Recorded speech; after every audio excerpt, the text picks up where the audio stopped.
2022. Please rise and join me for the Pledge of Allegiance.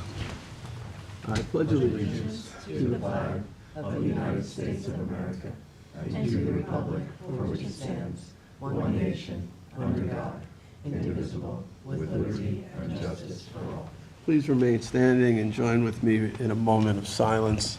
I don't typically do these at the work sessions, only at the main town board meetings, but we are on just a few days before Memorial Day, when we pay tribute to all the brave men and women of our armed services who paid the ultimate price defending our freedoms. And we also are just a few days out from just a horrific mass shooting in Vivaldi, I'm not even sure how you say the town, at Robb Elementary School in Texas, where 19 children were literally robbed of their lives in a mass shooting. It's hard to fathom. It's just a tremendous tragedy. Also, 2 adults also were gunned down, and reminds us of the world we live in, the dangers, and those kids are our kids. That's how I see it. Could have been here, it could have been anywhere.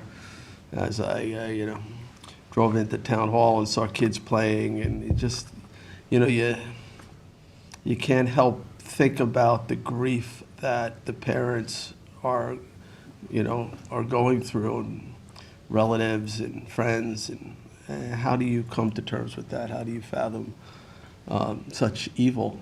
I don't really know, but sometimes silence is more powerful than words. So let's join in silence and pay tribute and honor and send our prayers to the families of the children slain and adults slain in this terrible attack.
Thank you.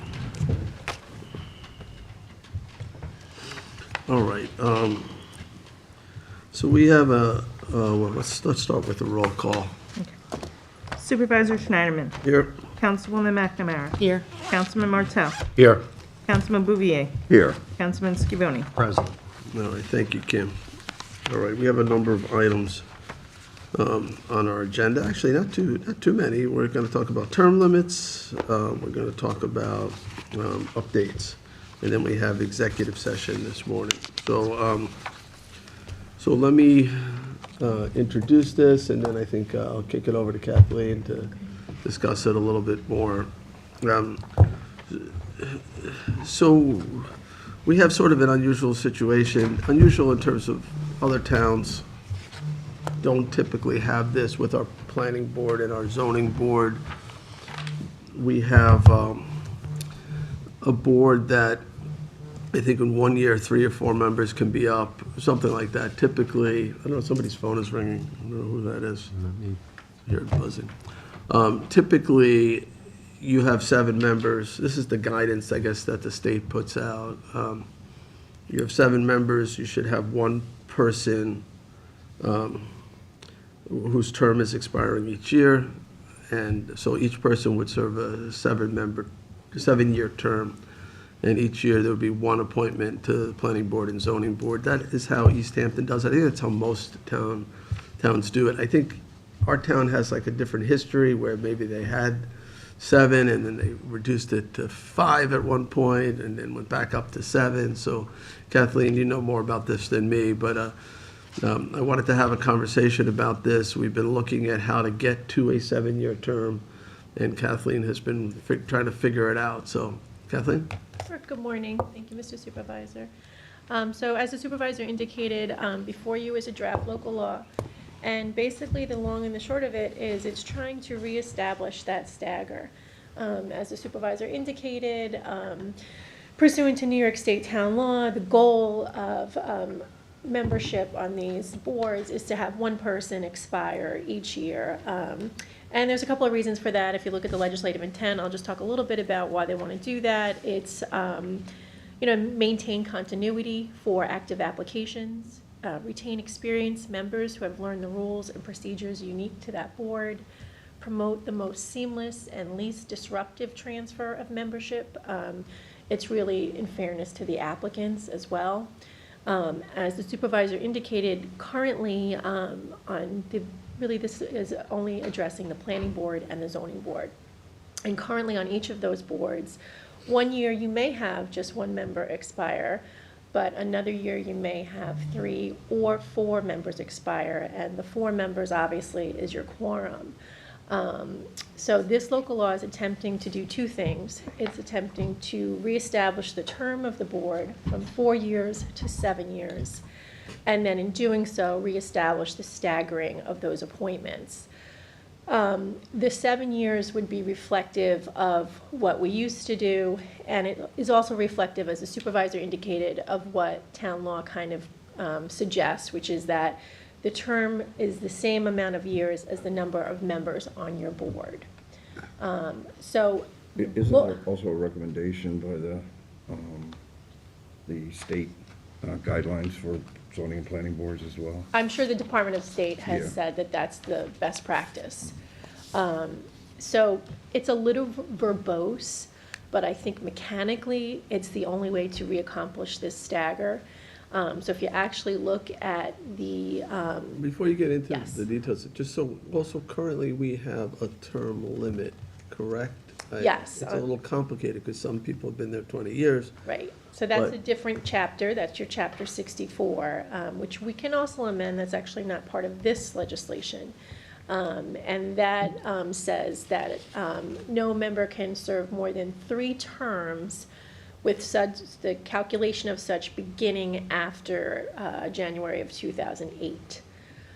So 3 terms is typically 12 years if it's a 4-year term. Right, So 3 terms at 7 years would be 21 years, correct. which is a long time. So 2 terms would be 14 years, 2 full terms. That seems like that would be appropriate, a 14-year. So if the board is so inclined, as a companion law, we can absolutely, I can present to you a term limit law that, with this law in mind of 7 years, reducing the term limit law from 3 years to 2 years. And then if you want to keep that date at January of 2008 in terms of calculation, you can do so, or you can change it. You know, the nice thing about municipal home rule law is that it really allows you to tailor these regulations as you see fit and as for what you think is best for the town of Southampton. So I understand that over the years, previous administrations had reduced, on the planning board in particular, that's what I'm knowledgeable about, those terms. Yes. Had reduced them, and it sort of was the genesis of the problem that we're having now, that we can lose 3 members or even 4 members at one time, just due to that. And so we're trying to even that out and through this method to get that back into a way, because these are complex boards, and Yes. and you want continuity in those boards. Yes. That's what I'm understanding. Yes, there were 2 things that I think contributed to where we are now. One, I think, is in 2002, they increased the membership of the boards from 5 to 7 members. And I'm not sure, I'm trying to figure out if that was done via stagger. I'm trying to find those resolutions, but it's a little difficult. And then the second thing, as you indicated, Councilman Bouvier, is in 2009, the board membership was reduced, the term was reduced to 4 years. And that certainly played a role in From what? From 7 to 4? 7 to 4, yes. And I have copies. I can get anybody who wants to see copies of those local laws, I can get those for you.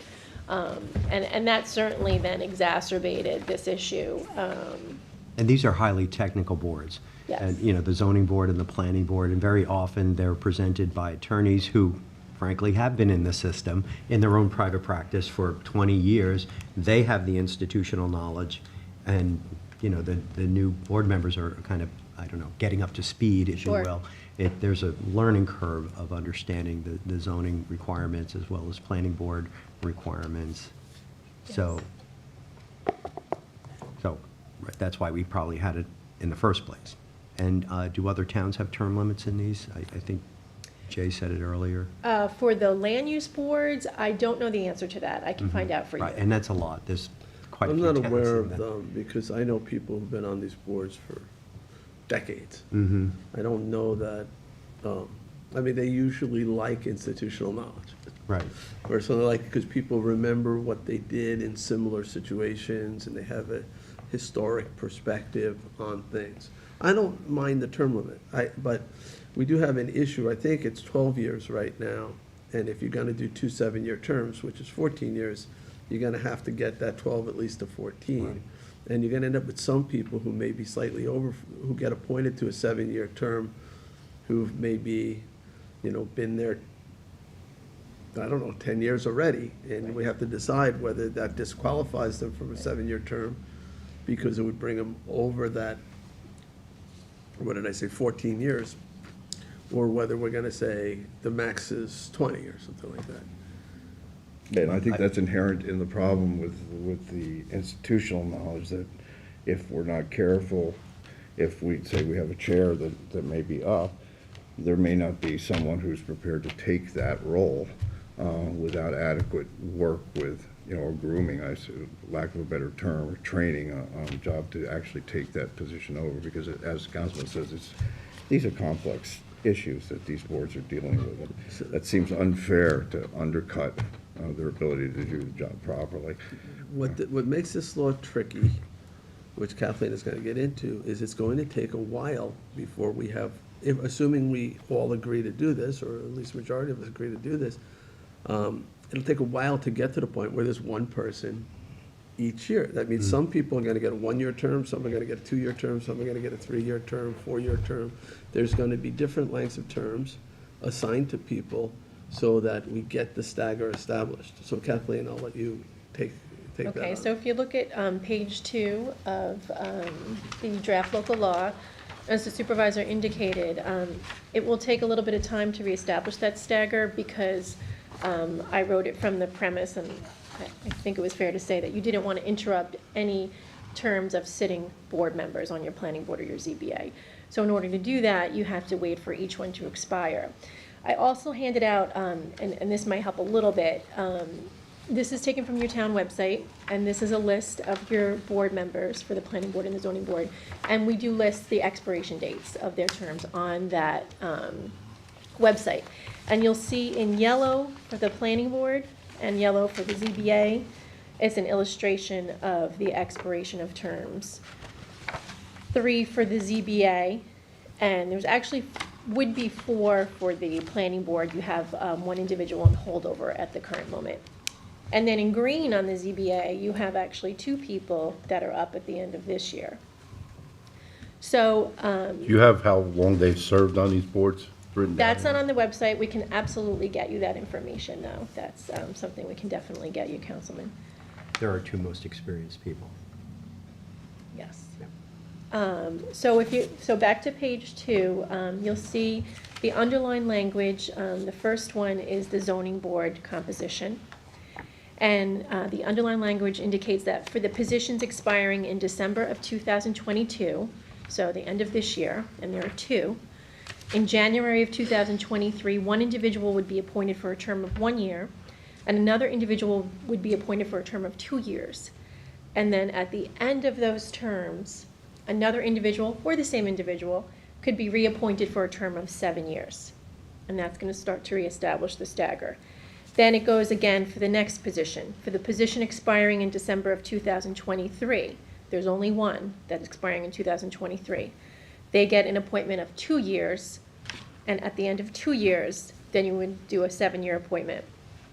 Then for the position expiring in December of 2024, there's only one individual. Right now, that's actually a vacancy on your zoning board. That individual would get appointed for a 2-year term, and then at the end of 2 years, a 7-year term. And then for the remaining positions on the zoning board, which expire in December of 2025, so those are your 3 yellow ones, one person would get a 2-year term, one person would get a 3-year term, and one person would get a 4-year term, and then thereafter, each of those positions would be 7-year terms. So it will take some time to reestablish the stagger. And then it mimics the same procedure, so to speak, for the planning board. On page 3, the planning board positions are a little, I guess, cleaner, so to speak, if that's the right word, because you have one person in 2023, one person in 2024, and one person in 2025. So each of those people, as they expire, whomever you decide to appoint, would get a 1-year term, and at the end of that 1-year term, would get the 7-year term. But in 2025 again, and again that's the 4 yellow, those individuals at the end of 2025 and the beginning of 2026, one person will get a 1-year term, one person will get a 2-year term, one person will get a 3-year term, and one person will get a 4-year term. And then at the end of all of those, they would be reappointed, whomever that person may be, if it's a reappointment or a new person, a 7-year term. So, we're really reaching into 2026 at this point to get the last of the staggering. And then by like 2031. Yeah, it's not easy, but It's we not do. easy to do. So, no. but we. I played with this, I it's not easy I to do. appreciate you figuring Tricky. this out. It's like complex math. But as long as the board understands that it has an appointment this year and it's a 1-year term, whatever it is, or it has 2 appointments, Right. one is going to get a 1-year, one is going to get a 2-year, and we can then decide who gets the 1-year and who gets the 2-year. That's- Right, we would have to pay particular attention for those appointment resolutions to follow this mapping very carefully and make sure that we're not giving somebody a longer term or shorter term, whomever that may be. So you're going to have to be around for at least the next I 6 hope- years or so. I mean, that's what we talk about. We talk about institutional knowledge. That's the whole. Wait, whole it's documented now. point. You can't leave it. All right. So on the planning board, Jackie expires this year. What happens with her? She expired last So year. actually, she expired at last the end of year. 2021. So by operation of law, she's currently in holdover. So that position, currently, whomever you appoint to it, that would be expiring in 2025, that appointment. But right now, again, by operation of law, she remains in holdover status. But that position is, I don't want to say vacant. How long can she legally stay in holdover? She can actually stay in holdover until 2025.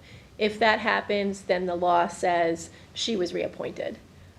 So if you let somebody stay in holdover for the entirety of that term, then the law says they were, by operation of law, reappointed. And I think that's they use that in terms of term limits and consecutiveness issues. So. But she can't be reappointed currently because she's, her Under the current. current, Under your current term limit law, she has served 3 full terms post-2008. Right. Yes, right, but she can stay over in holdover status. yes. Right, so if this law is passed, can she be appointed to another term? Not unless you amend your term limit law, Just in case because by the term limit law, How long has she served? she has served, I believe, 20 years, but some of those were before the 2008, so you didn't start counting until after 2008. Which gets to my point, is that someone who has that institutional knowledge, in order to pass it, in this case, the chair, in order to pass that on to someone who may be new on the board or only served a few years, it's important that they have that exposure and that continuity, Sure. particularly with these 2 land use boards, as I think most people. Right, but Dennis has been there for a long time. He could probably pick up that. Well, yeah, I He would mean, be a good chair yeah, if he but he's chose to stay. he's also, He's also he's up also, there. yeah. Yeah, He's got 20 years, over 20 years. and you lost. So he's not eligible right now for appointment either. He could potentially stay in holdover status as well, but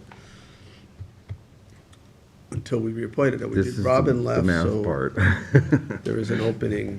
Did Robin leave yet? She did. Yes, did. she's tendered her resignation. The second meeting in May, I think, Right. is the last meeting.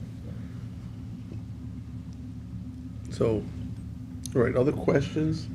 And we do these calculations, we're talking about the particular seat, not necessarily the individual Absolutely. position. And, Correct. you know, God forbid, if they resign or cannot serve. Yes. the- This The is the seat seat. that they're in. Right, No matter and- who we would put. Correct. This town board would put in. Right. The math This- would still be the same. Absolutely. This town board, a future town board, you know, the mapping, that's a good point, Councilman Scavone. You know, the mapping here, for example, let's just say, under HA, you know, an individual is appointed for 1 year, and then thereafter, somebody is appointed for 7 years. That doesn't have to be the same individual. If this board or another board decides that they'd like somebody else in that seat, it is the seat, it's not the individual. Not the individual, Yeah, yeah. none of this That's a mapping very is good specific point. to a person. That wasn't- Yeah, my question was related to if it was going to be a new appointee, and then we had, then have 6 or 7 newer members. Whatever this board's discretion is, that's, you could make it a new appointee, or you could reappoint somebody, assuming that the term limits didn't affect that appointment. And the present members who are relatively new, we couldn't adjust their terms. We go 1 year and then we adjust them. Is that the plan? Right now, that's the only way we can really accomplish this, yes, yeah. Yeah, if you start to try to work it out, We the can't- only way is the back and Yeah, we forth. can't shorten somebody's term. Yeah. Well, I wasn't thinking of shortening. I was thinking of extending, you know, the ones that are new that are 4, you know, one gets 5, the newest one gets 5, and then. Oh, I see. you know, Yeah, the problem stagger is them on the from other back side of end that. instead of- Yeah, On the other side of that equation, though, you end up in the same problem, because I've worked this back and forth a few times. I think Kathleen's come up with a It's an way to make interesting it work, thought. but it's, yeah, I never thought. yeah. It's an interesting thought, if you could take It people gets there messed up who, if someone resigns. I That's just the have extend an their issue with the terms. 7 years, just in putting somebody on a board for 7 years, to start not knowing how they're gonna work out, how they're gonna function with the rest of the board, and 7 years is a very long time to put somebody on a board for. It is. And I get the continuity aspect, but I wouldn't, personally, I mean, the way the appointments are handled, I wouldn't feel comfortable putting somebody on the board for 7 years. Well, it's interesting that the land, that, I forget the organization, you know, that give the recommendations to these kinds of things. The way they tried to set it up, in a perfect world, you know, where you would stagger things out, was that each person had, for the number of people on the board, that was going to be the term so we wouldn't get into this kind of problem. And I think what happened is when previous administration shortened those terms, away from those recommendations, this is where the problem started. And it's now become pretty evident that, you know, in order for these boards to continue, particularly the continuity, the information inside those boards and the knowledge that those board members have, it's important that we get that I straightened. wanted to address the 7-year term, because it does seem like a long time, but it is standard practice. And I think the reason why it's done is because these bodies are quasi-judicial. They're basically, you want these, you know, we're delegating our powers to these people. We want them to be able to serve with immunity from anything, basically to make their decisions and not feel like if they make the wrong decision, they're gonna be tossed out.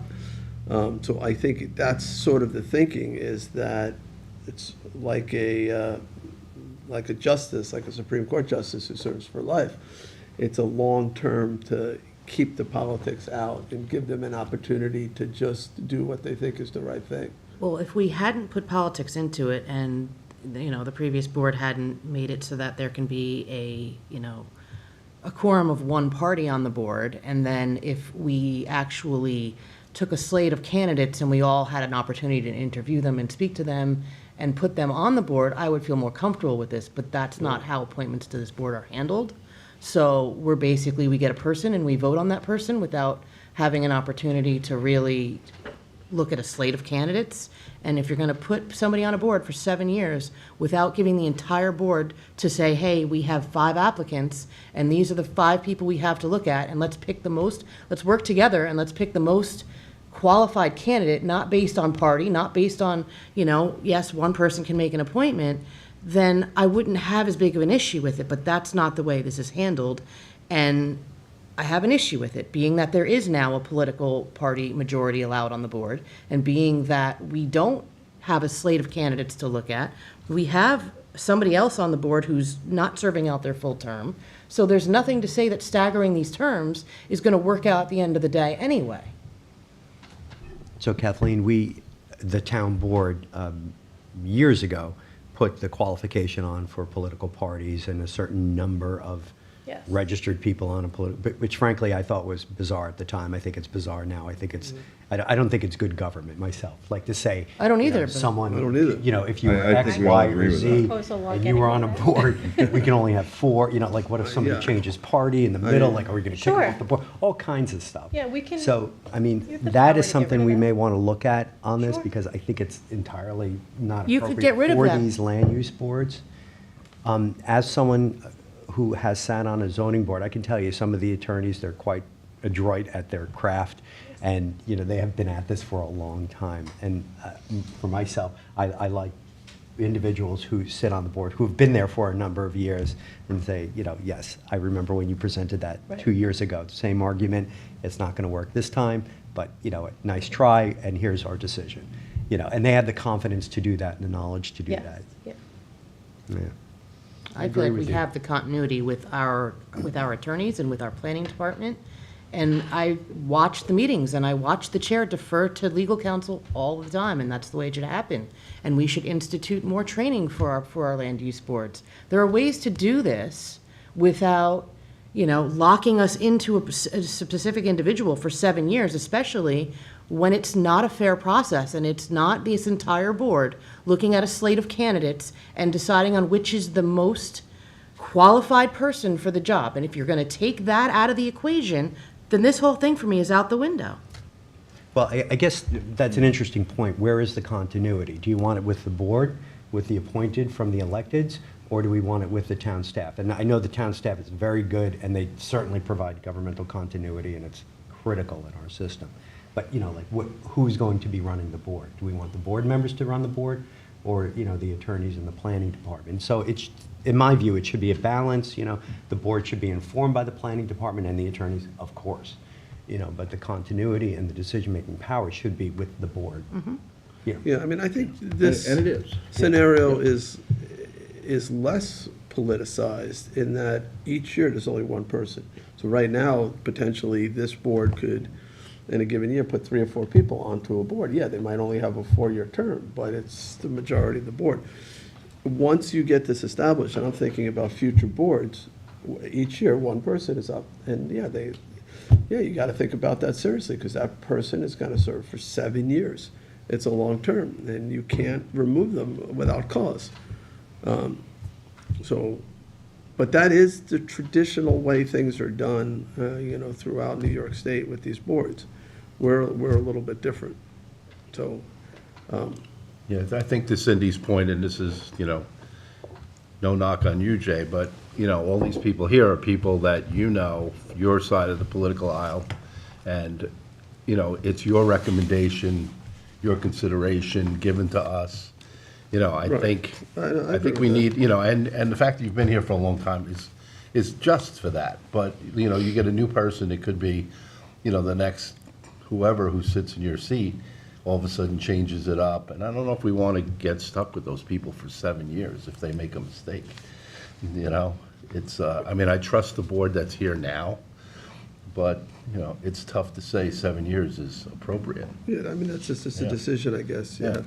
have to decide. I mean, when I got here, the boards had a different composition. This is my 7th year here, and I've had 7 years' worth of making appointments, and, I certainly try to put people on these boards who I think will do a good job, will be fair-minded and do their homework and represent the town well and protect neighbors as well as protect property owners who are looking for reasonable relief, and businesses who are just simply trying to, But in prosper economically. 2008 and afterwards, we lost some good people because of the laws before that. You know, Yeah, It was a much more balanced board back then. planning boards still, I think these boards are still pretty balanced, personally. I think they're still making good decisions. But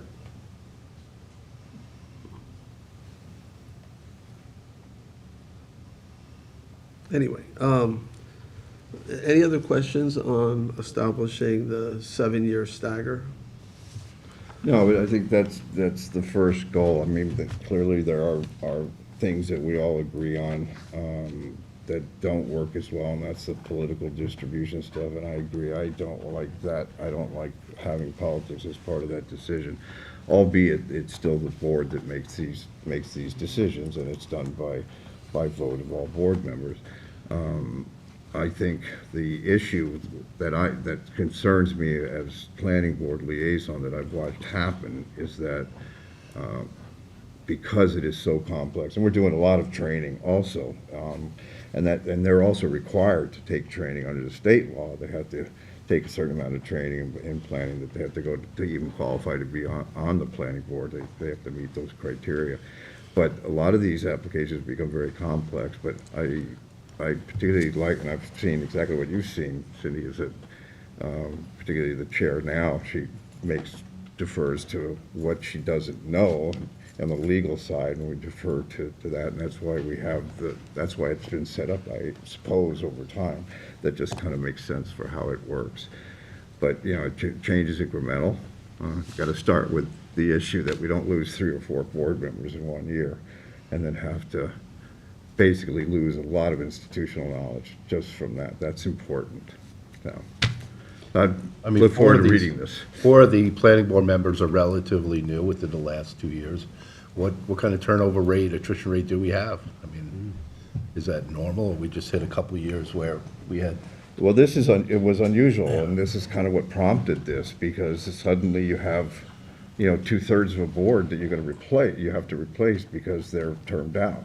And you lose all that. Some of the people are really good at what they've been there longer, and they understand that. And then you have to replace them with people who don't have that long-term experience, and they have to gain it. Yeah, it's easily a couple of year learning curve, I get that. Yeah, but, yeah. At the same time, most of them will serve 3 terms, up to 3 terms, so they can be there for a long time. And I also, on the flip side of that, I do think there may be an issue with getting good people on these boards if they know they have to commit to a 7-year term. That's a huge commitment for somebody to make, and yes, they can walk off at any time. Yeah, they can leave. But it's still, you're asking them to they should legitimately be signing up to make a 7-year commitment, and that's.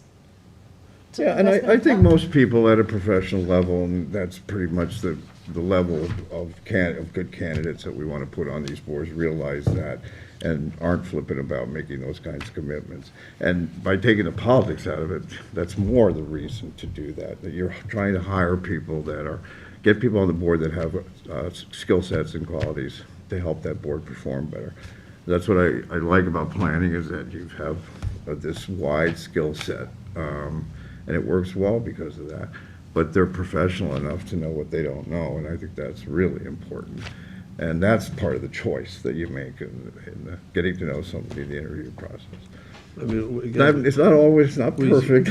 we see people get appointed and reappointed. They serve decades on these boards. So I think people, it's fulfilling to serve on these boards. I mean, it's a lot of work, but people are doing good community service here. So Yeah, I was on the conservation board. You got a lot of Again, lawyers. this is not something odd. This is typical. 7-year term for a planning board member on a 7-year board is what the norm is.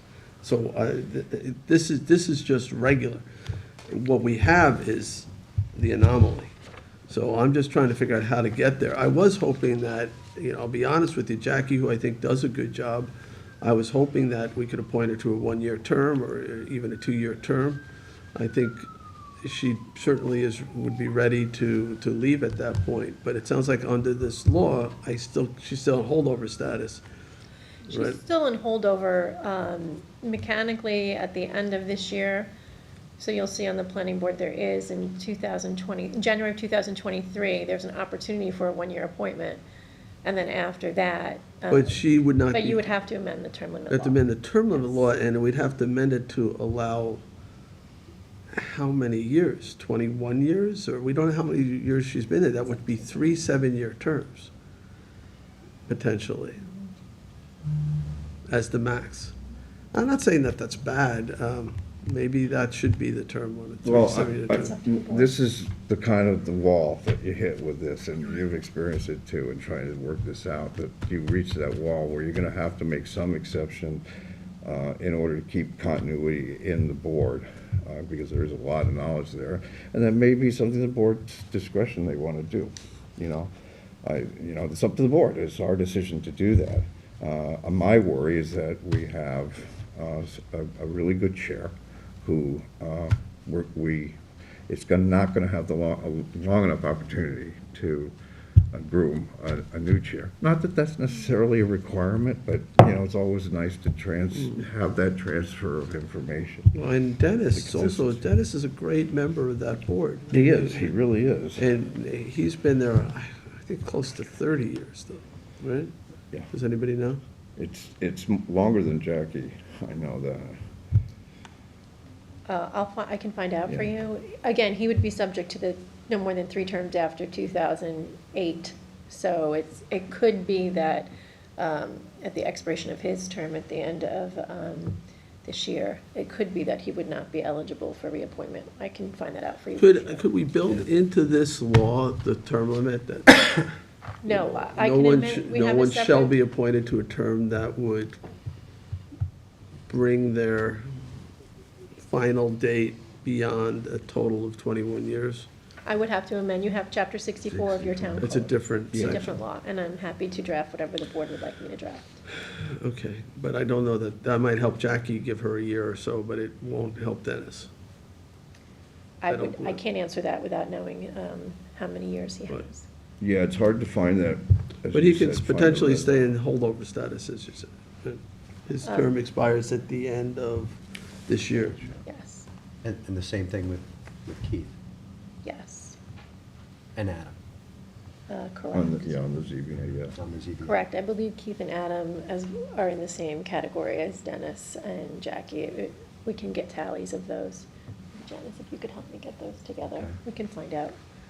Right, and they predated the law. Yes. Instituted. Right.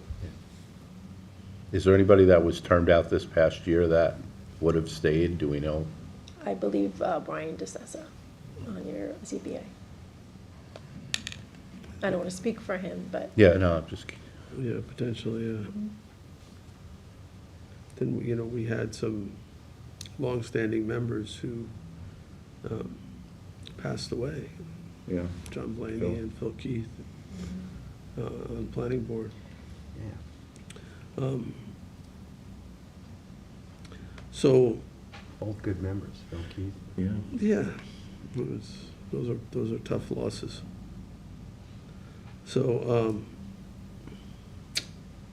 anyway, any other questions on this? I'd like to at least get to public hearing on it, hear what the public has to say. I understand the reluctance that some of the members are expressing. But this, in the beginning, we won't be appointing 7-year terms. We'll be appointing 1-year terms and 2-year terms. There'll be no 7-year terms, and who knows what this board will be when it gets to do the first 7-year appointment. I just hate to see you do all this work to stagger all of these terms and have somebody leave and then their term gets filled. I mean, I understand their term will get backfilled by somebody else, but it just, I don't like the 7 years. these 1-year terms, they would come up before you leave. Yes, Yeah, so you would be making these reappointments. some of these 1-year terms, right, but, it'll be a new town board, or a newly elected town board. I don't know what the majority will be, that will be making, I think, the first decision on the first 7-year term. So Could be Republican, could be Democrat, could be independent, could be bipartisan, who knows? But, But it should be based on the qualifications of that I agree. individual. And that's what I really, have And it really should be, tried and to it hold should true. be, it should be a whole board appointment to the extent that we can, and to the extent that Well, we can. it always we can is. Interview We all vote. candidates We and all look at a vote. slate of candidates. We all vote. Oh, yeah, we vote, but we don't interview candidates. We don't, say there's an opening and try to get the most qualified people in their appointments. I'm not sure I the, understand. there is a majority. A vote, yes. Yeah, when it eventually gets to the To a vote. resolution, No, it's I'm a vote, saying but, on the Yeah. board, too. I mean, yeah. we can deride partisan politics. Unfortunately, like, the public has chosen a majority on this board. And that's what I'm saying, and that's how it And, goes, so. Yeah, but We do try, though, to pick people who, are, fair and balanced, independent, and not going to be, politically, making political decisions, but making good community-based decisions. It's just that, and I'm happy to, I know we're considering candidates now for appointments, and I'd like everybody to be able to ask the questions and meet those candidates and make your own decision whether you think that's a person that you could support or not support. But, no, well, planning board right now, we have a candidate. But you guys will be meeting. I'm not sure. and I'm happy to consider any candidates you have. So, we have openings on, we have a conservation board opening, we have, ARB right now, we have a zoning board opening. and a planning board opening, Right. which is one of the. Planning board One planning opening. and one zoning. So, all right, I mean, I'm sorry, I like this because I like that the fact that this will go into the hands of a future administration, and not on a partisan basis, on a qualification basis. It's hard to take that out of it, I understand that, but I think professional people see the merits of a person's resume and their character and their experience, and are able to vote on that up or down. there was an attempt at the county with the planning commission to require certain prerequisite experience on the planning commission, so that there'd be, let's say, one member who was an environmental person, one member who was a business person, one member, that kind of thing. We don't have that. You don't have to have a transportation expert. We happen to have one. You don't have to have an engineer. We happen to have one. We don't have to have a lawyer. We happen to have one, but, and we do try to consider, what expertise would round out the board when we make these appointments. I think that's the dominant factor. If we feel that, we really don't have a voice representing small business, or we don't have a voice representing the environment, then yes, we're more likely to pick somebody who maybe has some particular expertise in those areas. Anyway, so anything else on this? No, just what's next? Do you want comments back from us, or? It's up to the supervisor as the sponsor of the legislation to let me know. Okay. Well, I'd like to get comments from the public. Okay. So you want to go to public hearing? I'd like to go to public hearing Okay. and hear what people have to say. Again, I want to emphasize that this is an effort simply to regularize the planning board and zoning board, to follow best practices as, been explained to me, and to really depoliticize these boards by having it just one person per year. I think provides the continuity, provides the institutional knowledge, the longer term. So I do think this would be better than what we currently have, where you can have 3 or 4 members in a given year that can be swapped out, and it really changed the board completely in 1 year. That makes it prone to pressure. So I'm not crazy about that. No. And All how right. about the political party requirements? I mean, do we want to put that? I never liked this. Like, when we came here, there was a requirement that you couldn't have, what, 3 members? I believe it's. You up could have to 3, you couldn't have a majority. 4. Right, you couldn't have a majority on these boards of any political party. You have a quorum, but not a majority. Get it right. And it didn't make any sense to me, and I never liked it, because I had to now check people's registration before I knew if I could put them on the board. It goes against just picking people based on their qualifications. I never liked it, and I particularly didn't understand why you couldn't have a simple majority. So we modified the law to say you could have a simple majority. The town board has a majority, the boards ought to be able to have a majority, but we couldn't have a supermajority. So most towns, I don't know any other town that has this law. So you go to, I think if you go to our neighboring town of East Hampton, you'll find that the majority of the town board, that political party, every single member of the zoning board and the planning board is, part of that party. I could be wrong. Maybe there's 1 or 2 people that's not the case for, but there's no requirement. Riverhead?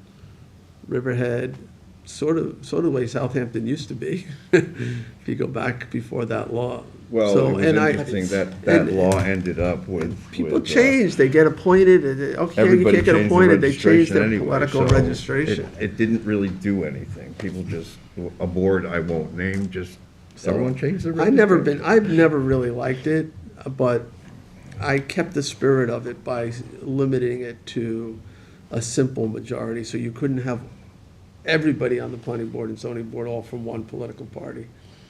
Would that I would personally leave it alone at this point, but if you wanted I to. don't know, if we have a member of a board and it's what it should be, whatever that is, as per our law, does that mean that the members of the board can't switch parties? But that's what happens. Well, that's, Everybody Well, goes or- blank. What if they switch to something you that can't- doesn't you can't do that either. It's something that doesn't correspond to our law, are we going to kick them off the board? You're saying if we have, let's say, 4 Democrats and somebody Yeah. else wants to become I'm a trying not to, Democrat? Yeah. If They would- Deb they- wants to register as a Republican, and we're like, wait, you can't do that because you're on our zoning board. I mean, that. That's why I Seems suggest unconstitutional that to you me. do it incrementally, because you don't know sometimes the unforeseen consequences of things, and I think this kind of thing is important. You go from one to the next, because if you conflate something, it may have a worse outcome, you just don't know. I'm more of a. If you want to put it in, I am certainly happy to consider it. I would, I think, leave it alone, because the spirit of it says we want these boards to be balanced. But I remember the debate well. Someone brought up the fact that committee people were serving on majorities of the board, like party committee people. And then, it turned into, okay, we're not going to do that.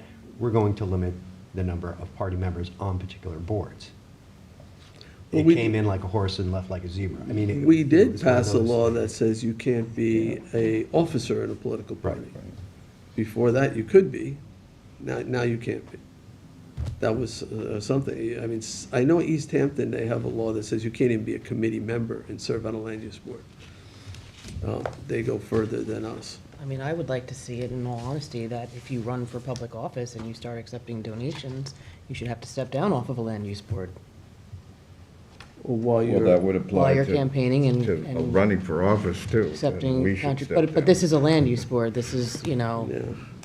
I'm not sure I agree with that, because you're assuming that a political donation is tied somehow to, it just action. muddies the waters, in my opinion. yeah, a lot of people do run for office from these bodies, planning board and zoning board. I'm not saying you can, I'm just saying You can't accept donations? you should step down while you're actively campaigning and accepting. Yeah, I disagree Political with that. And contribution. even if somebody I mean, yeah, it would be weird if an application is in front of you from a particular individual and they're contributing to your campaign. I agree that that doesn't pass the smell test. But in general, political contributions you And know, then you'd considered recuse free yourself. speech. Yeah. Yeah, but you, And use board, you could arguably recuse yourself. typically, you don't have to recuse yourself because somebody's in front of you who had made a donation to you. It's not to you personally, it's to your campaign.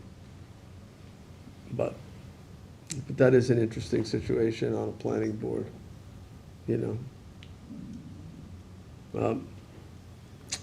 All right. So Well, that's, thank you, Kathleen. it's a That's different a issue. lot of work. Yeah, it is, a And lot of work. math and Having charts. looked at and- it, I have great Yeah. admiration because the math is complex.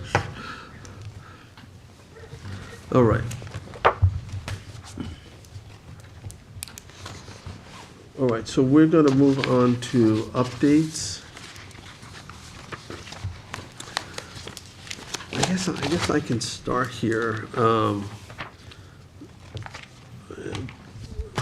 We did have a meeting of the Audit Advisory Committee, and we do have the independent audit. I don't know, we haven't accepted the audit though yet, right? No, we have a special work Session session with next them next Thursday, and then I would presume that a resolution Okay. would be on for the 14th. All right, I mean, still, I mean, it was a very, very strong internal audit. It's, I think, this third year, or maybe even the fourth year, where no recommendations for improvement have been made by the independent auditors.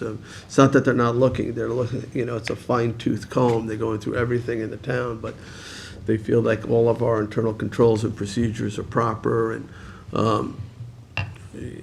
no reportable deficiencies, no recommendations of any kind. So that's a real tribute to the Comptroller's Office, Len Marchese, who's leaving, but Dorothy is, the whole staff over there, and they're doing a really good job. And it's, you know, I've been in government for over 20 years now. It's like unheard of to see an independent audit with no recommendations for improvement of any kind.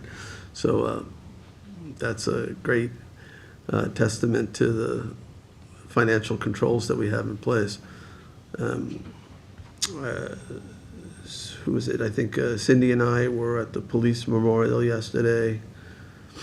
That was a really nice ceremony, just to honor, although we have not had line of duty deaths in Southampton that I'm aware of, but it's really for all police officers throughout the country. And I believe last year there was about 600 line of duty deaths. Now, some of them were COVID related, where officers contracted COVID doing their job, going into situations. And so the numbers were higher last year than in other years. But it was you know, we didn't always do these police memorials. We only started a few years ago, and I spoke briefly and, you know, talked about sort of that family of police officers. And when one dies, it doesn't matter which department it's in. It's really part of the same family. And that's why a few years back, when Brian Simonson, Detective Simonson, was killed in a line of duty, an NYPD detective, there were 10,000 officers in downtown Hampton Bays. And, you know, sort of recommitting to, you know, to protecting public safety, even at that potential personal sacrifice of one's own life. You know, certainly our police officers are aware that anytime they could be called into a situation where they need to go into, you know, put themselves in harm's way. It's not a, it's a directive. It's not a choice. It's an obligation and an expectation that they will protect others before themselves. And there's no question that our men and women all are, you know, are ready to do that. You look at what just happened in Texas with the school shooting. You know, there's nothing special about Texas. Well, there's lots of things that are special about Texas, but it could have happened anywhere. Could have happened anywhere. And has. I look at, at the top supermarket up in Buffalo just a few weeks ago, not even, 12 days ago or 13 days ago. So there clearly are risks out there. We think of the Hamptons maybe as a low-crime area, but there was a murder on Christmas morning. So there are circumstances here that could certainly jeopardize the life of a law enforcement officer. But it was a very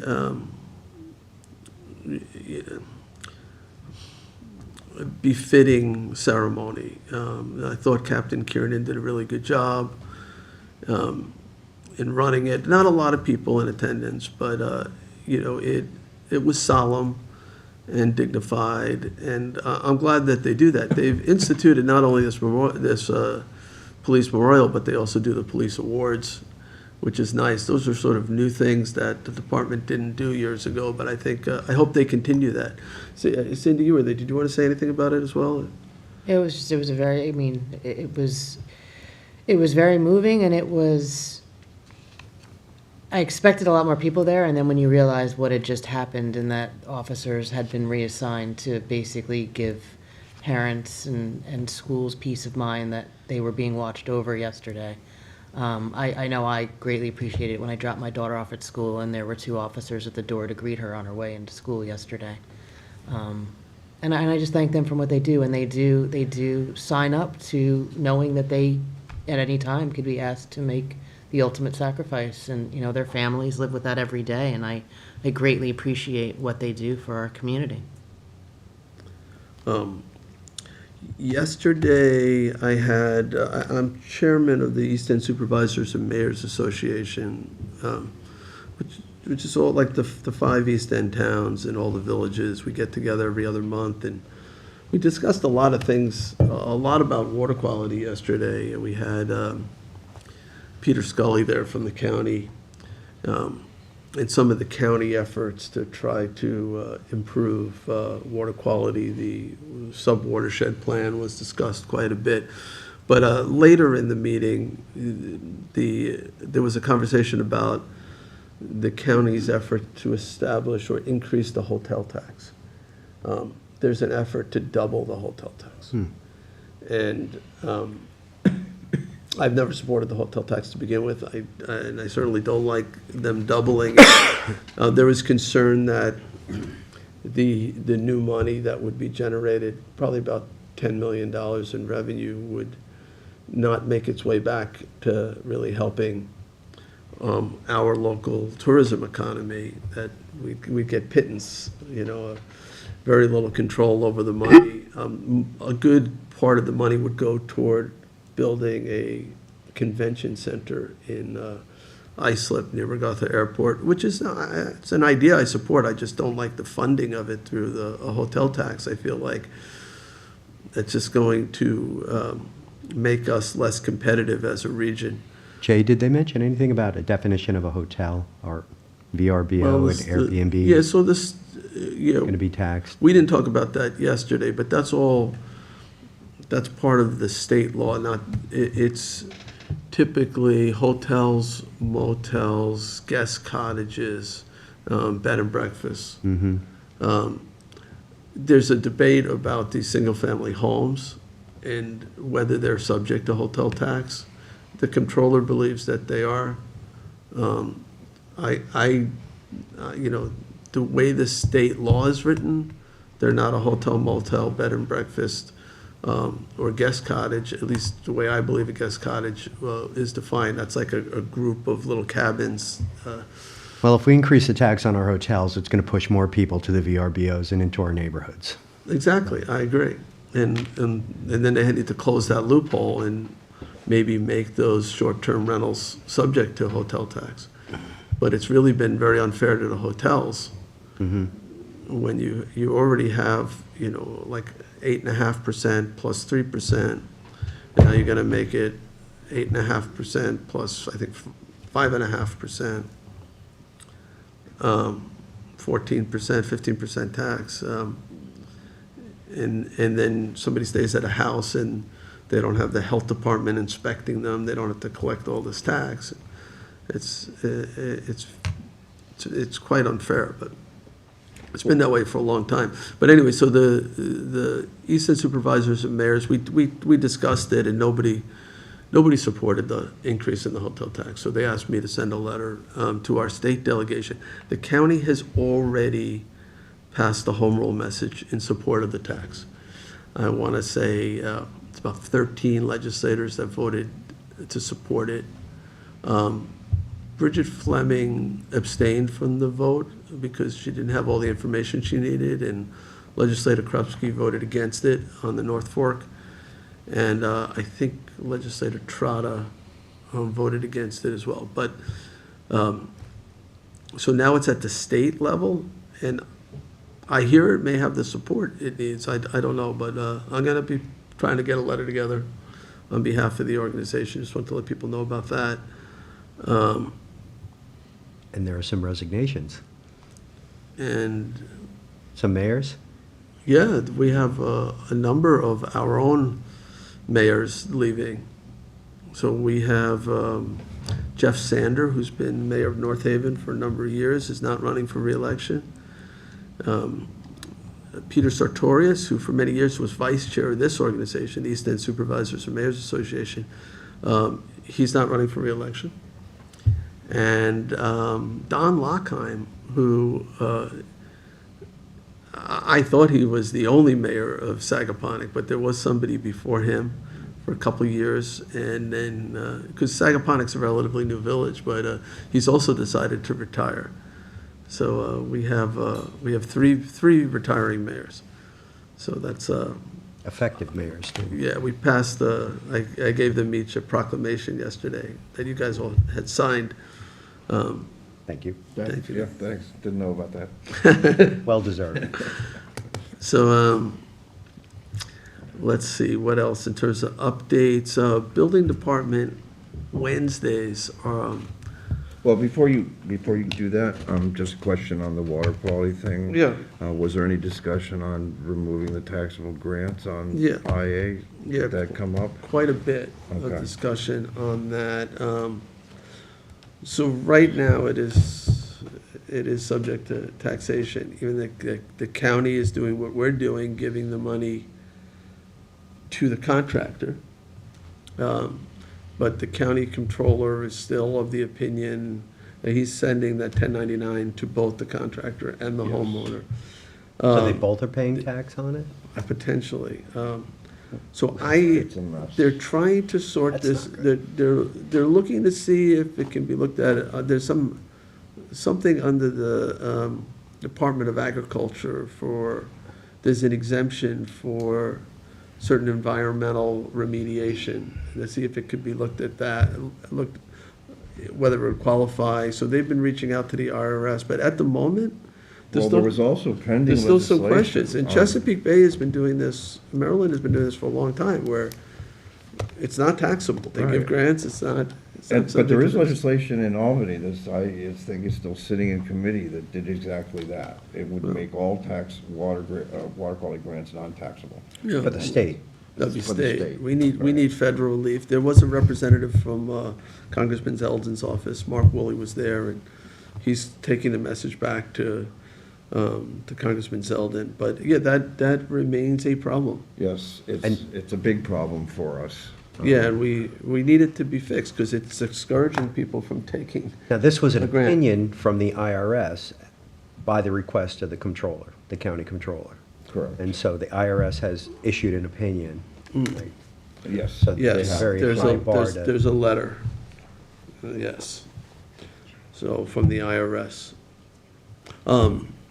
There is we did do a go-around in terms of different towns and villages in terms of when they require IA systems. So the county now, county law, new home, all new homes, IA systems, right? Even though the town, it's not in our law. We didn't say all new homes, but we still have to do that. We said in the 2-year window, Right.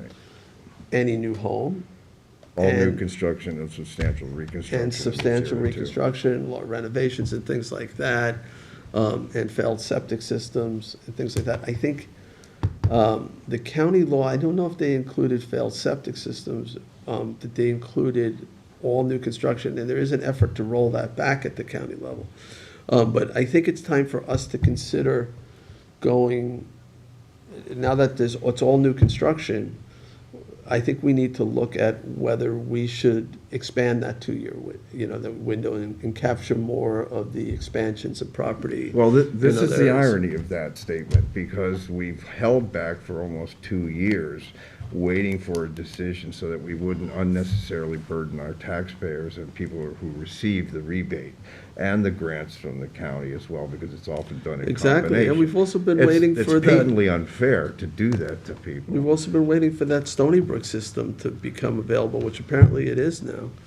Yeah, Was it there are approved all by- sorts of systems, but the point is that It's in some cases, permitted people now. get. It's approved by the health department. It's approved by the Yeah. health department, but they're trying to. To compress it, compress because it takes too much space.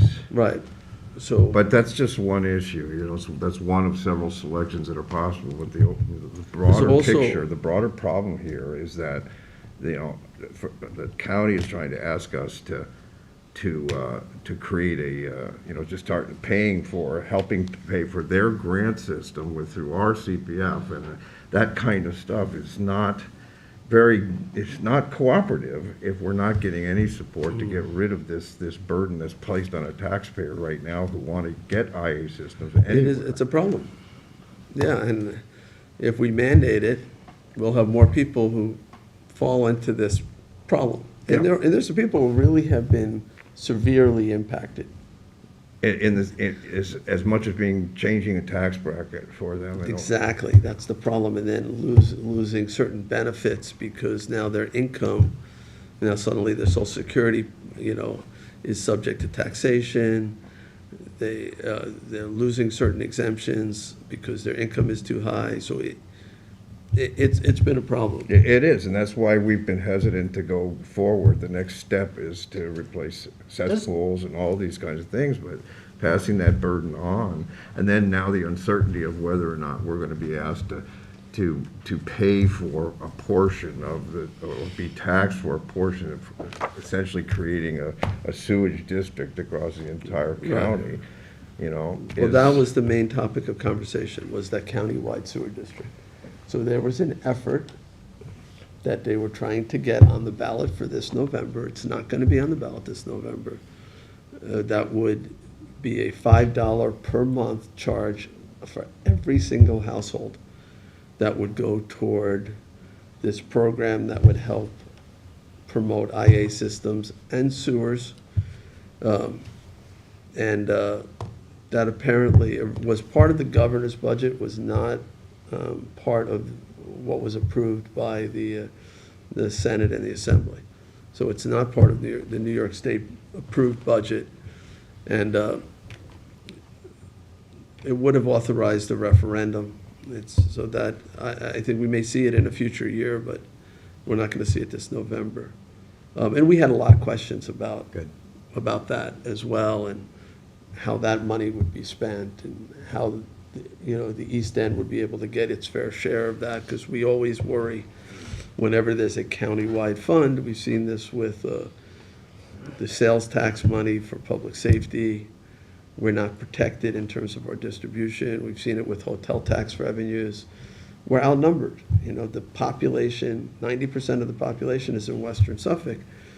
You have 16 Western Suffolk legislators and 2 Eastern Suffolk legislators, and as capable as they are, the deck is stacked against you. So when you come down to splitting the money, And Eastern Suffolk. they're going to want meaning- 90% of it because they've got 90% of the population, even though in the hotel tax, we probably generate half the hotel tax on the East End. And, try to, we're not going to get 50% back. We're lucky if we get 20% back, and that's unfortunate because our money is shifting west. And When we think of Eastern Suffolk, a lot of times people think of the Twin Forks, but really, those districts Al Krupski's, Legislator Fleming's districts go from Shoreman, Wading River, and Santa Mauritius east. That's east Yeah. in western Suffolk County. Santa Mauritius is east. So you have to really, Shorn Wade in the Rivers. laws that go through Albany, it is helpful if there's a statutory requirement that the revenues be shared on some population basis or something. Some fair formula. Well, And Well, is an IA system a discernible difference in an appraisal of a home? Do people go to a home and say, wow, an IA system, I'm in, I want to buy this house? I just don't, well, I mean, that's, I might do that, or John, you know. or, that's you know, actually an like, issue that we brought up But it on the may Sandy not Task Force for that. That was an issue because it does not appear. Increase that- the value of the home. Well, it should increase it at least by the asset, but where the real problem is that if there's a storm, and that asset, because it's a rebate or a grant program, there's no real determination as to who owns what. Although I was told by the county that, in fact, it's owned by the homeowner under their insurance, replaceable in that respect. Okay, well, that's But it something a hasn't little been different tested than what in I'm court talking yet. about, but, okay. Yeah. Anyway, but Now, no, it's Jay, real your, valid. your thoughts are valid. Thank you for having it with the East End mayors and supervisors. We're 10% of the county. the East End is, yeah. The East End is. So let me just say, other updates, building department, I was about to mention before, so I mentioned this the other night. They are trying to catch up. They're trying to catch up on backlogs. It's frustrating to our residents when a building permit doesn't get issued for, 3 months from when it was submitted. They're trying to close that down to just a few weeks, 3 weeks, or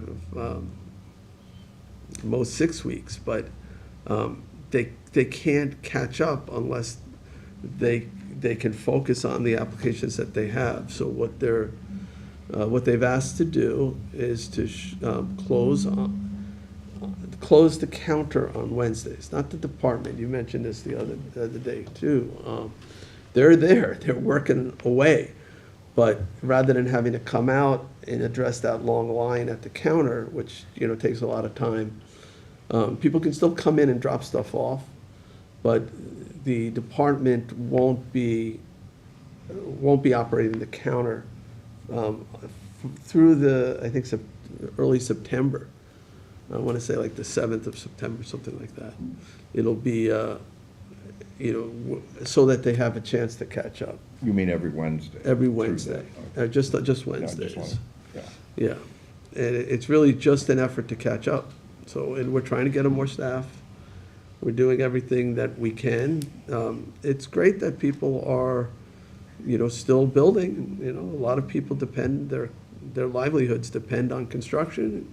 There's a lot of projects going on, people putting in, pools or garages or tennis courts, whatever it might be, new homes. And they're still overwhelmed down there, so.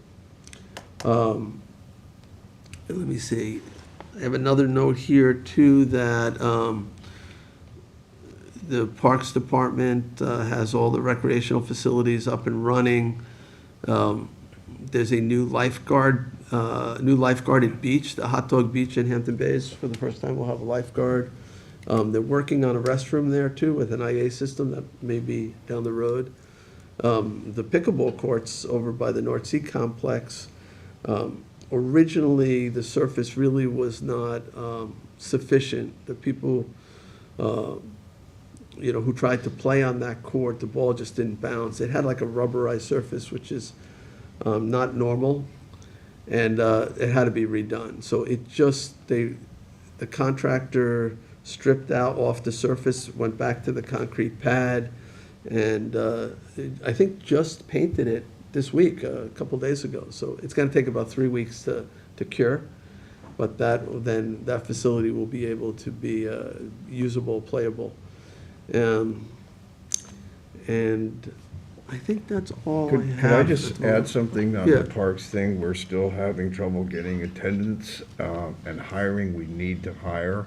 On many websites and on our town website is information of where particularly young people can apply to work at our beaches and be attendants and do all those good things and make some money and be outside and enjoy the summer.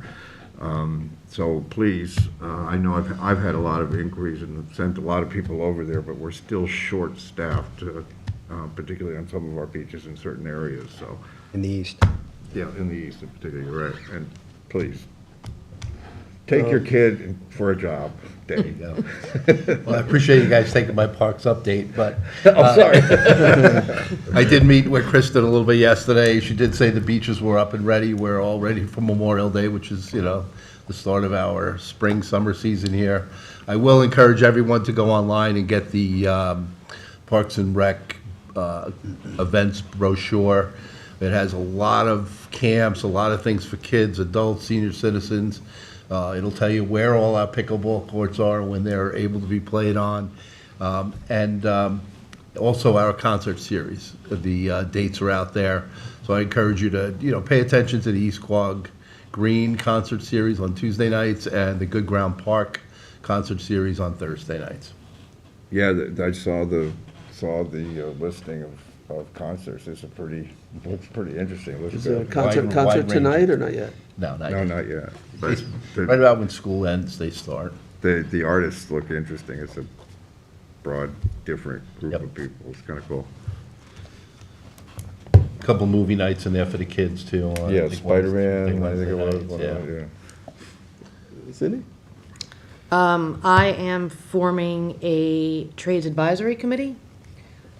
I felt it was important as we continue to legislate businesses and issues with our building department and procedures and licensing, housing, traffic, all things that, the building trades deal with on a day-to-day basis. And I wanted to get some input, so I am forming that committee. It should be on the next agenda, and I would appreciate everyone's support with that. That's great. Tommy John, anything? The Long Island Railroad has unfortunately, again, canceled the Friday morning service after Memorial Day. Unfortunately, they operate the Cannonball in the afternoons, so they are dropping the commuter connection on Friday only, but it is still operating from Monday to Thursday. So for all of you who are filling up the trains this morning, thank you very much. But unfortunately, we could not get the Long Island Railroad to do the Friday service. So just a little public service. Ridership It is up, right? still 28 minutes from Hampton Bays to East Hampton by the train. Most people are going to East Hampton, which is good. So they're not traversing the entire town. They're going to East Hampton. They're working for the town of East Hampton and the school district's building supply and some of the stores right around the train station. So they are full. Ridership is up. Also, we have an invasive species in Trout Pond. About 20 years ago, somebody dumped their aquarium into the pond, I guess to save their goldfish or whatever from the winter or whatever, I don't know. But it had kabamba root, and it has taken hold, and the pond is now being overrun annually with kabamba. So Kristen Doulos, way to go Kristen, is seeking a DEC permit to clear kabamba from the beach area in the summer. So we're going to be seeking volunteers to help with that. You're all on the list. So, that is happening as well. Yeah, kabamba, it's nasty stuff. It's like milfoil, it just grows out of control, and it really is kind of sad to see what's happened to Trout Pond over the past 20 It's years. not easy to get rid of. I mean, No. They've actually drained ponds. You and would have to dredged. euthanize the entire pond, and we don't want to do that. Good luck. So what else you got? That's it. John, you have anything? I actually No, have a couple. I'm good. I have a few more. So one is a little, oh, you do have some? No. So we started a conversation the other day at the town board meeting about unimproved roads. We had a speaker from Hampton Bays, so I just want to make sure that we're following up with that. There was an effort years ago to create this town-wide road improvement district. It's still needed. Fred Thiel was able to pass the legislation that allows us to do it. We just have to enact it and create some kind of fair formula so that we could then take out a bond. And, you know, assuming there's a match, you know, there might be some places where, you know, that really we would just do it. We would 100% pay for it. There might be places we pay 75%, 50%. This problem isn't going away. And it's really not fair to some of these people, you know, who live on these streets where 90% of the traffic isn't their traffic, it's pass-through traffic. You know, that their roads are becoming arteries, whatever, bypasses. They probably technically could close their roads, and that will just make matters worse on the main road. So I think the answer is to create a pathway to get them to be town roads. You know, Rick, you brought up the other day, you know, could we have a country road standard? That's something we should explore. But, you know, I think we need to have a committee. You know, if you'll put legislation in to create a town-wide road improvement district committee, and we could try to come up with some workable legislation that we can move this forward, because it really, they have a legitimate grievance. No, And absolutely. we need to, it's not fair to tell them, you guys have to pay the entirety of the cost. That's their only answer, is they have to bring it up to town highway standards, and then we'll bring it in. And for a lot of these people of, you know, average means, it's really hard, Oh, absolutely. really I hard. spoke with Highway Superintendent McGarley yesterday, and also with Sean Cambridge, so we have the ball rolling on that. Yeah, so, yeah, I would have Tom Houghton on the committee. I would have Tom Neely on the committee. I'd have somebody from legal on the committee, maybe some residents even on the committee. You know, I'm happy to come when I can, but I think it's time to make that happen. If we could, you know, if we could get it done this year, legislation creating the countywide, the town-wide road improvement district, I think that would be a good thing. All right. Second thing I wanted to bring up, and I don't have a lot of details, but I know that we have been blinking in the afternoon St. Andrews Road, as well as in the morning Canoe Place Road. I'm hearing that's really helping. So we don't always blink the St. Andrews Road in the afternoon, only when the traffic backs way up. They are sort of doing it as an emergency measure and blinking it. So I'm hoping the police department will continue to do that. It is expensive, you know, this is no really way to manage these intersections, but it's also really expensive to have the backlog. It hurts the economy, it hurts a lot of people that can't get home, and it creates issues with getting ambulances out. So there is a cost to not doing it as well. So I'm going to continue to work with Councilman Scavone, who's liaison to the police department, and with the police department, in trying to do this as best we can. I know there's tremendous problems on State Route 24 up in Flanders. And the police have been up there, they've been doing some patrolling. Same sort of problems. I don't know if it's caused by the lights or not, but there's lots of back road activities there. The last thing I wanted to say, and this goes back to the East End Supervisors and Mayors Association, we did have the manager of Gabreski Airport there. And we also happened to have the supervisor of the town of East Hampton. So the manager of Gabreski said that they are already seeing additional helicopter traffic. We're already hearing it. So what's happened is, although Judge Baisley has issued a TRO on East Hampton's efforts to enact their new restrictions, the airport has already apparently transitioned with the FAA to a private airport. So it's no longer HTO, it has new call letters, has some new patterns and things like that. They're hearing this case today, Yes, so so they, So the maps have all changed, the Transition? pilot, it's no longer HDO. That transition with the FAA happened. huh. But what That's is, ahead of a court decision? apparently that wasn't reversible. So what is on hold is the restriction, so East Hampton is now a private restricted use airport, but they're not allowed to do any of the restrictions. So it's basically the same things at East Hampton, anyone can land. What East Hampton is trying to enact is a curfew that you can't land after 8 PM on the weekdays or before 8 AM in the morning. I think on the weekends it may be 9 PM. So it's a slightly different, a little bit longer on the weekends. They're trying to restrict the biggest of the jets. They're also trying, on commercial aircraft, they have a limit. You can only do one round trip per day. And Is Montauk seeing more helicopters? I don't have an answer to that yet, but I was a little bit, Because Blade did make that threat, and I wouldn't put it past him to start Yeah. landing helicopters in different locations. you know, the who do supervisor this. of East Hampton claimed that like 40% of the flights to East Hampton are then driving to locations in Southampton. So didn't feel that it was that much of an inconvenience to land at Kobretski and drive to Southampton.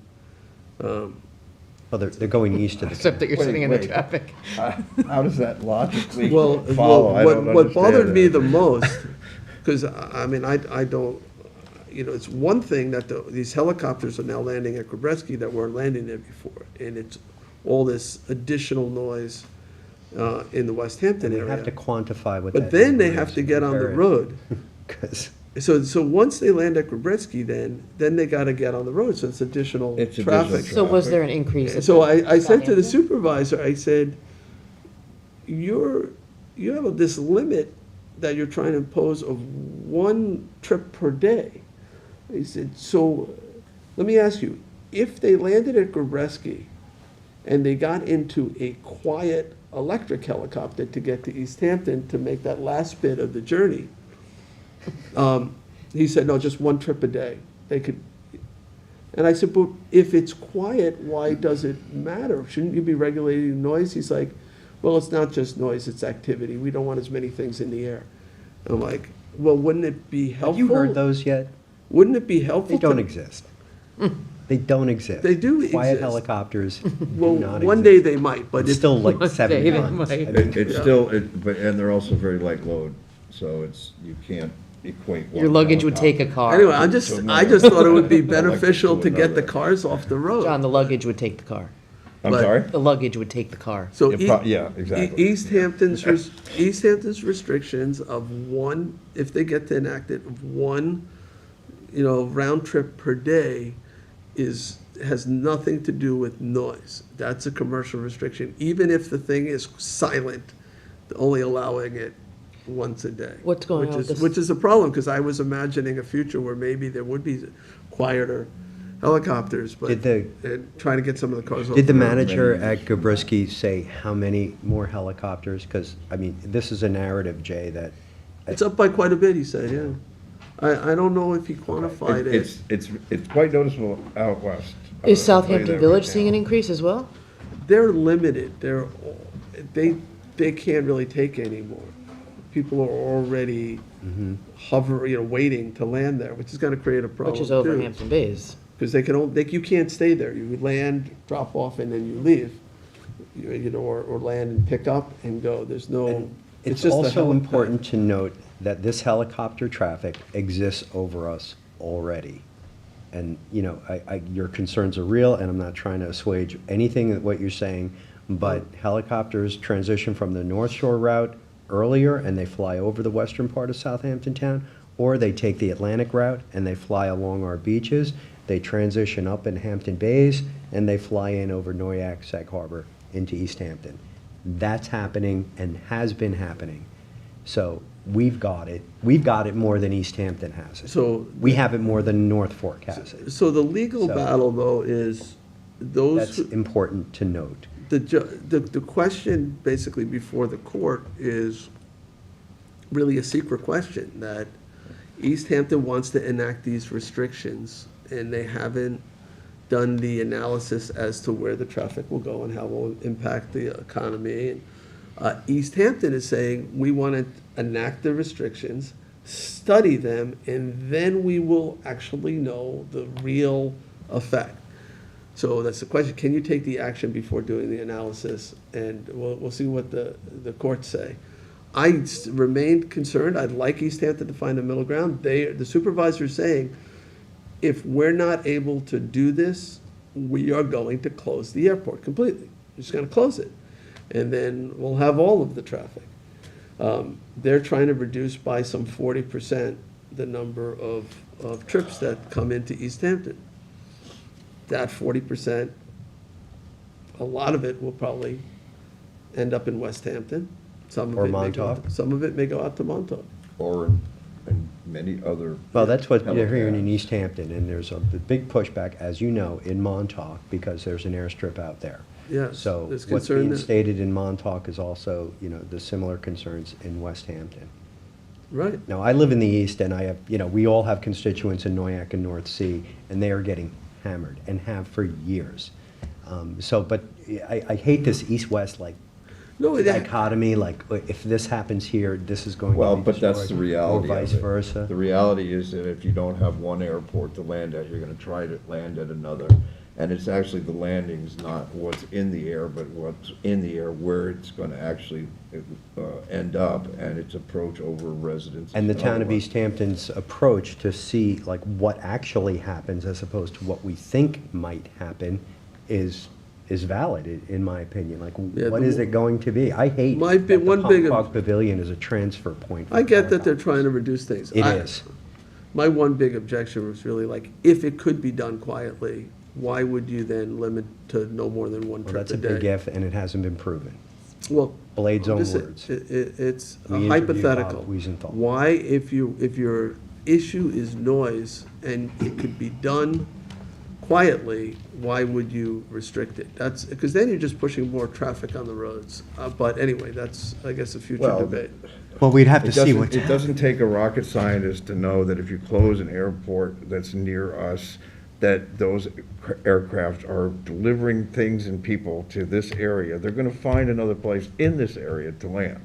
To me, that's, doesn't require a whole lot of study to understand that. And that's the narrative that Blade is pushing. If you close this, we are going to land in Exactly. a whole bunch of different other communities. Yep.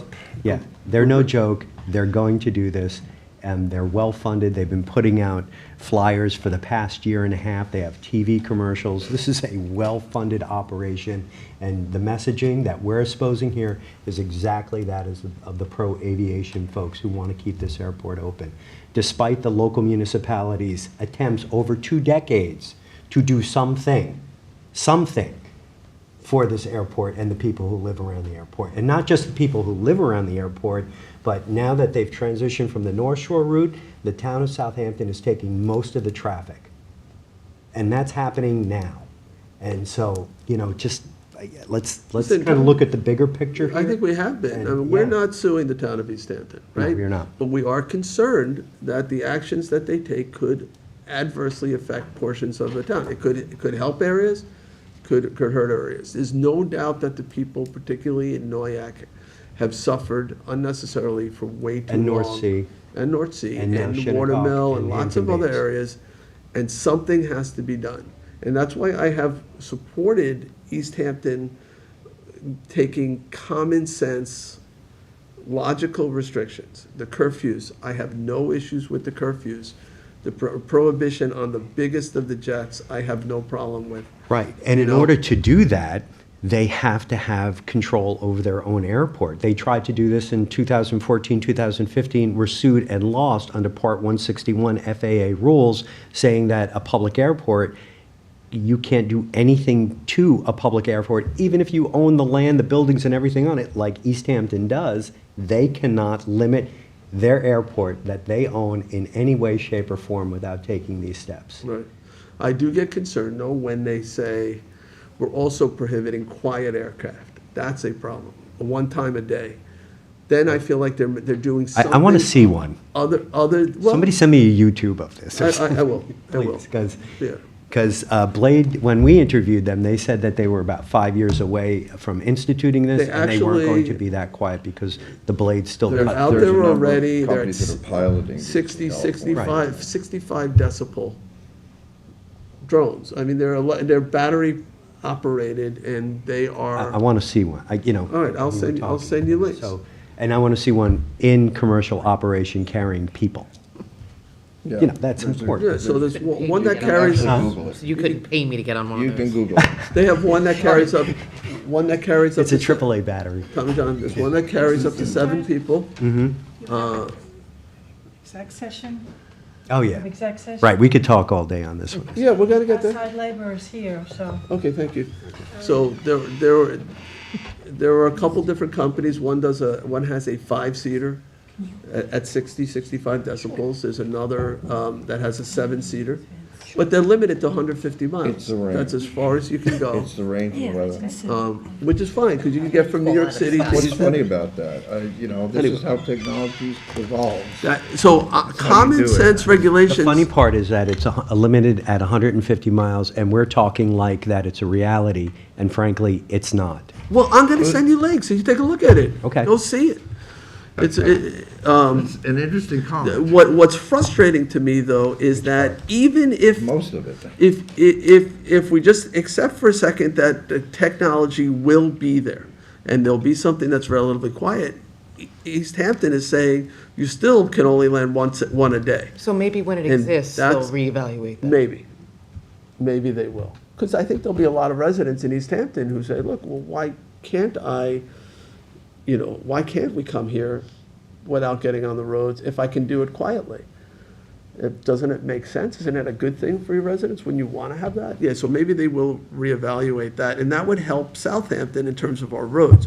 It doesn't help us in terms of more helicopters landing at Kobreski, but perhaps if they could go from New York directly to East Hampton, that would make a huge difference. And right now, they're saying no commercial aircraft can come in more than one time. One round trip. The point you have to understand is that Regardless of how quiet it these is. pilot programs, particularly in California, with bona fide transport companies, and you can Google it, that's part of what they do. It's short range, it's low sound, that's part of that program. The question I have is, would that apply here? Particularly considering the short distances that we have with other helipads and other things like that. That's something that should be thought of or factored into for looking to the future, instead of just saying, this is the way it is today. Let's anticipate that there will be some of these changes, which I personally think quiet aircraft like that are actually going to expand the use of helipads and widen their distribution across the township, because they are short hop range type things. Right. But it's attractive to this type of tourist environment. That's my point. So, and then the last thing, I just want to remind everybody that on Monday, there is a Memorial Day service out in Hampton Bays, the American Legion, at the cemetery. Oh, I believe it's 11. It starts at the American Legion. Starts at the American Legion. It's It goes to the a cemetery. walk or parade or, to the cemetery. It starts at 11, is that correct? At the American Yeah, I think Legion? Step or off is, yeah, I think step off is. Down in Poplar, yeah. Yeah. And check with 'Cause we Paul, have- if everybody could West just let Hampton Paula know has if you're going, because something they overlaps. did ask who is attending. Yeah, I thought it was earlier than that. West Hampton, We have excuse the me, is at 11 a.m. VFW, right, it's There's right, no parade, but it's at the cemetery in West Hampton on Montauk Highway. yeah. That's the same time as the Hampton Bays? It's at the At end 11 of, a.m. Yeah. at 11. 11. What's the Hampton Bays time? It's 10 and 10, I step think off it's is 10. 10:30. Yeah, 10 at the Legion. At the Legion. Oh, yeah, thank you. And there's one in Sag Harbor as well. I believe that starts at 9. And, Oh, you know, so and I know, it's you know, under- Memorial Day weekend, a lot of people have barbecues and go to the beach and have fun, but remember that freedom came at a price, and maybe take a moment, if you can, this weekend while you're seeing family and having fun. Hopefully it's gonna be nice. I think Sunday's supposed to be nice, Monday. Take a moment to remember those who paid the ultimate price so that we could enjoy our lives. The day is a national holiday for a reason, not just as a day off, but a day of remembrance. All right, anything else? We do have executive session, so we have personnel, confidential legal, acquisitions, and that's it. So I'll make a motion to close our work session, go into executive session on those items. Second. Seconded by Councilman Bouvier. All in favor? Aye. Thank you. We are adjourned for all other reasons.